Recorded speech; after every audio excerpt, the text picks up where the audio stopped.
Hey everyone, what is up? I'm your host Chris, K-R-I-S, and I wanted to make a vlog, but I didn't know what to make a vlog of, so, dude, my forehead is so big, and it's not a camera trick either.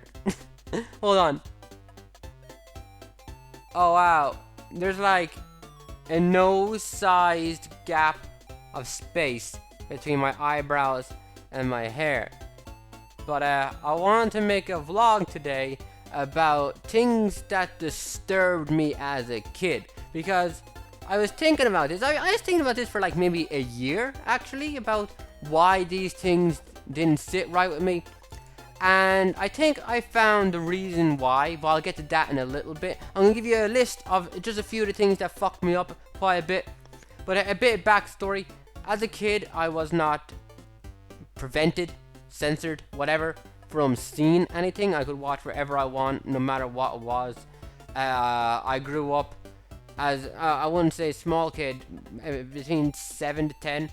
I used to start sleeping downstairs quite often and watching the sci-fi channel over. It was 1:30 on Sky TV over here in Ireland. And I think every Monday and Wednesday they used to have an animated movie, an anime.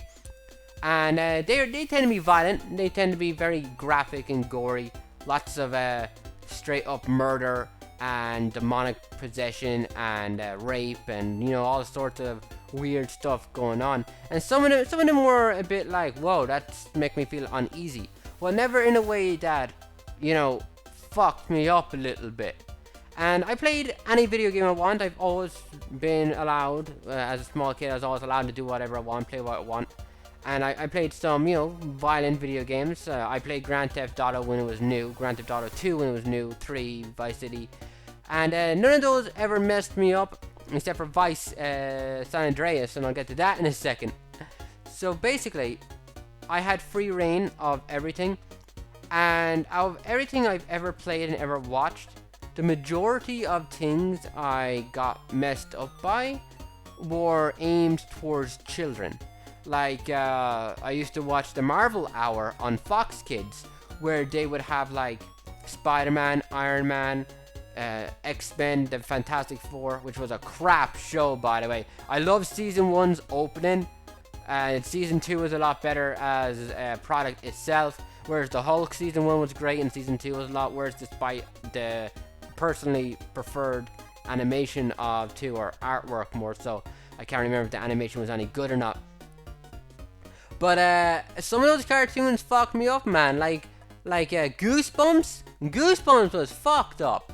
And Are You Afraid of the Dark? That was 10 times worse. I remember there's this one episode of Goosebumps where the boy's invisible, right? And he's like haunting another boy who could.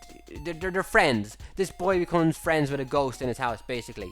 And no one believes him. I can't remember. It's been over a decade since I've seen it. Way over a decade, nearly 2 decades. And they're like, oh, listen, there's a ghost in my room. And the parents are like, oh, you children. And at the end of the episode, they believe him. They find out. It's like, it's a ghost. It's a ghost. And then the boy reveals himself. He's not actually a ghost. And the parents are like, oh, it's just a little human boy. And they turn around. And there's like eyes on the back of their head and a mouth. And they're like, I think they say something about, I thought we sent them all off on that rocket. And I was just like, wait. What the fuck? What's happening here? And they start like walking towards the boy, and the boy's all like cowering in the corner of the bedroom. Episode ends, and I was like, that's gonna stay with me, man. That's gonna fuck me up. And there was another one with what's it called? Are You Afraid of the Dark? They had something about like demons in a flame or something, and the kid had to go downstairs into the basement to light the boiler or whatever. I don't have a basement, so I'm not sure of the specifics. But yeah, that kind of stuff used to fuck me up. Like, I'd watch something like that, and that would stick with me for weeks. And then I'd go off and I'd watch Nightmare on Elm Street, and I'm like, that's a cool movie. Whereas my sister, on the other hand, that fucked her up. You couldn't sing the lullaby 1, 2, Freddy's coming for you to her until she was like 16, because she'd still get messed up by it. So, you know, what disturbed you? What fucked you up? Maybe nothing. Maybe you're like super hard, man, and nothing's ever screwed with your mind. But it's different for everyone, which is why I don't like censorship. I don't like ratings, because you don't know what's gonna like trigger someone's fucking mind to go, wow, that's not for me, until they've actually experienced it. And I was looking at some of the movies and stuff. I wrote down a little list. All Dogs Go to Heaven. That messed me up as a kid. Not much. I just didn't like the film so much. It was a good film, don't get me wrong, but I think they drown a bunch of dogs. It's an animated, it's a cartoon. But I was like 5 years old when I seen that, and I was like, wow, this is pretty dark. And like a few months ago, I found out the little girl, the voice actress for the little girl in that, shortly before the movie even came out, her father went insane and shot her in the head, and she was like 10 years old. And now I'll never be able to watch that movie again, which is weird because it's actually not weird, but it's sad because I found out about that while looking up the movie in hopes of maybe finding it on the internet, like downloading it, because it's never on TV, and watching it again because it's in the mood. And then it's like, no, not now. I can't watch a movie knowing that a little girl who worked on it got murdered shortly before its release. And there's another one, Robocop, the original Robocop. I'm not a big fan of that, mainly because the flashbacks to his past life with the wife and stuff is really boring. But overall, it's a good movie. But I didn't like the Murphy scene where he gets shot to hell. Like, it's a cool scene, don't get me wrong. He's like, bang, bang, arm gets blown off by a shotgun. He gets shot in the head, he's left for dead. You're like, yeah, fuck that, that's badass. But I didn't think that until like last year when I rewatched the scene. I spent from maybe the age of 7 till last year going, I'd never be able to watch that again. That really messed with me. And there's like Seventh Heaven, Little House on the Prairie, totally the opposite of Robocop. And then Grand Theft Auto San Andreas had a mission that did that to me, and I was very surprised. It's the mission where you bury someone alive under cement. And that really fucked with me, man. I was like, I do not want to be burying people alive. And then you go the rest of the game just like driving by there back and forth, and it's like, that dude's probably still alive. Like, in game it's probably like 3 days later, and you're like, I could probably dig him up now and save his life, but you're not able to. It's not an option. And I didn't like that. It's like, fuck, this is sick. This is too far from me. And then I'm supposed to care about CJ and the rest of the game and what he's going through? Fuck that. The guy's a psychopath. Kill him. I could actually make a whole vlog on why San Andreas is tone and setting doesn't really work. You know, like Vice City, you're in Miami basically, and it has the flashy 80s look on Miami Vice, and the boats and the planes and the t-shirts and the music. It all works. It's all one setting. Then you go to the Boys and Men stuff, Gangsterville with freaking CJ in Los Angeles, and then 4 hours later you're in a forest, and then you're in like Hickville, USA, and then you're in Las Vegas. You know, the tone changes too much for it to be consistent and right with me. But it's still a great game. San Andreas is still a great game. It's just that one mission didn't sit right with me. And I was wondering why. Why that kind of stuff happens. Why scenes like in Lethal Weapon 3, where they're drowning a dude in cement so casually, fucked me up. And I came to the conclusion that it's the lack of empathy. It's the lack of basic human emotion that is going on in those scenes. Like, go back to Seventh Heaven and Little House on the Prairie. I have the list there, and it's too nice. It's robotic. It's creepy. It's like, oh, daughter, you have a problem? Okay, let's get mother and let's get brother and let's just sit down and let's all talk it out. By the end of the episode, we're all going to be giving each other hugs, and it's going to be so happy. And then we're going to go to mass, and we're going to be reading from a Bible, and he's going to teach us all how to be good human beings. And it is fucking creepy, man. It's like, that's not how families are supposed to work. I didn't grow up in a family like that. My mother would be like sitting down on the couch, and she'd be like, Chris, time you order cigarettes. I'm like, get the fuck off your ass and get your cigarettes yourself. She's like, oh, come on, I had a long day at work. I'm like, fine, here, take your fucking thing, cancer sticks. You know, it's like conflict, you know, fights, arguments, not being happy, especially when you're a teenager and all your emotions and shit are like eating you up, and you don't know how to control them, and you're just going crazy inside and outside. And then you watch Seven Heaven, and there's some 14-year-old blonde chick that I think goes blind at one point. No, that's Little House. And it's like, what the fuck is any of this? Like, why is this happening? And why are they acting like this? And then the fucking the father in that goes off in real life 2 decades later and gets caught for child porn. And I'm actually going, oh, thank God, because something that's not pure about this motherfucker, even though he was playing a character, exists. Like, reality exists now, because that's more realistic than this family. And what's really odd about this is, since grown up, I've met like 4 people who came from families not exactly, but similar to that. And that's weird. Like, I'd be asking them all sorts of questions.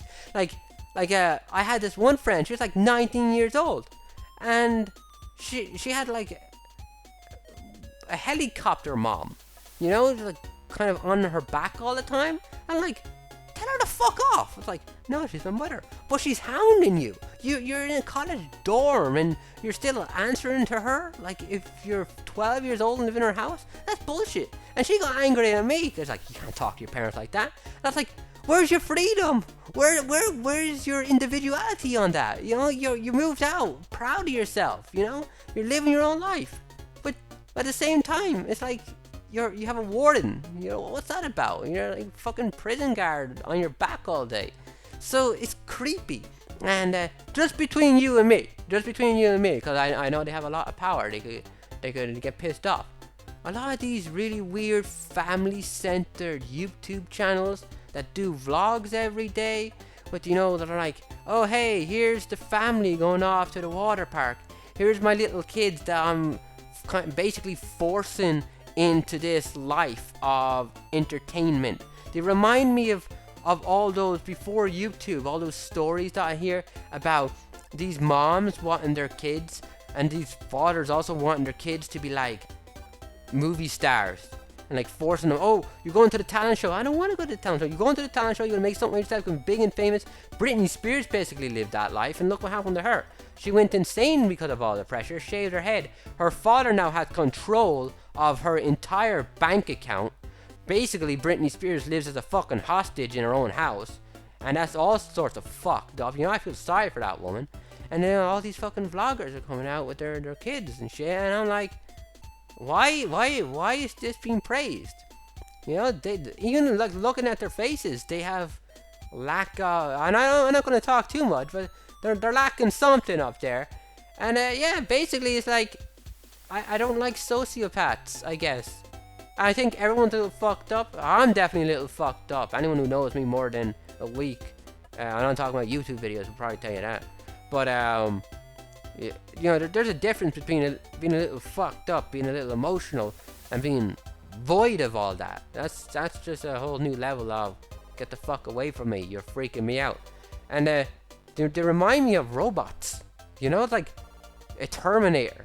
And it reminds me of a story. You know, O.J. Simpson didn't get the role as a Terminator because he was seen as too nice. He was seen as too nice because he was fake. He was seen as too nice because he was dead inside. There's no malice in a corpse, you know?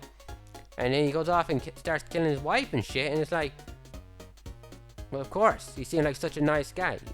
It's the nice ones you have to fucking watch out for. And going back to cartoons for a second, one cartoon messed me up so much, like so much. And that was the 90s X-Men cartoon. Just one episode. The rest of the cartoon is fine. Great cartoon.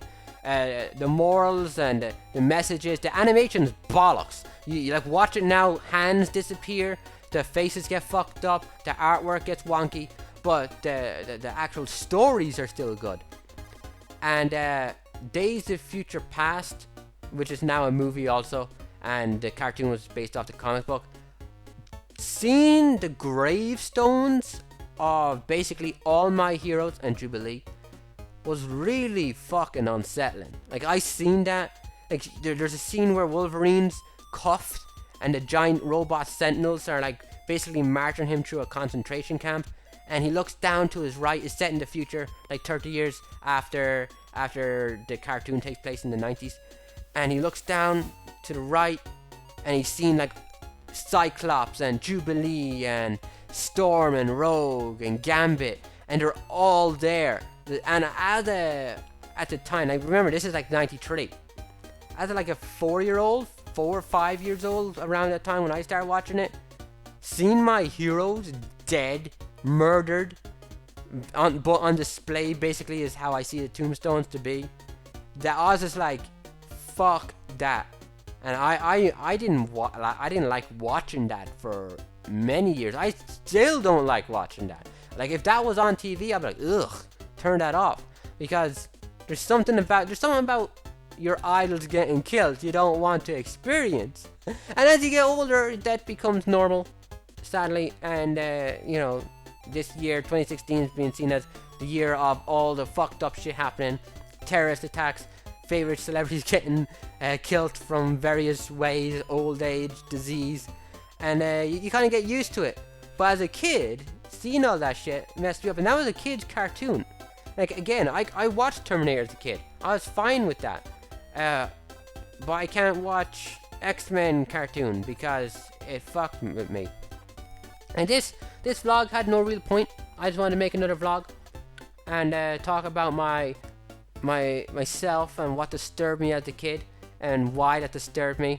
Basically, if characters or people lack what I describe as basic human traits, then I don't want to deal with them at all, and get the fuck away from me. And I think it's important too, as a YouTuber, because I'm talking to you guys, and there's a lot of YouTubers out there that are gone up here, and you know yourself which ones, and they're like fucking millionaires with millions of subscribers, and something comes out every 2 years about them, and you're like, yeah, I can kind of see that, it's a glare in their eyes, like, shh baby, it's okay.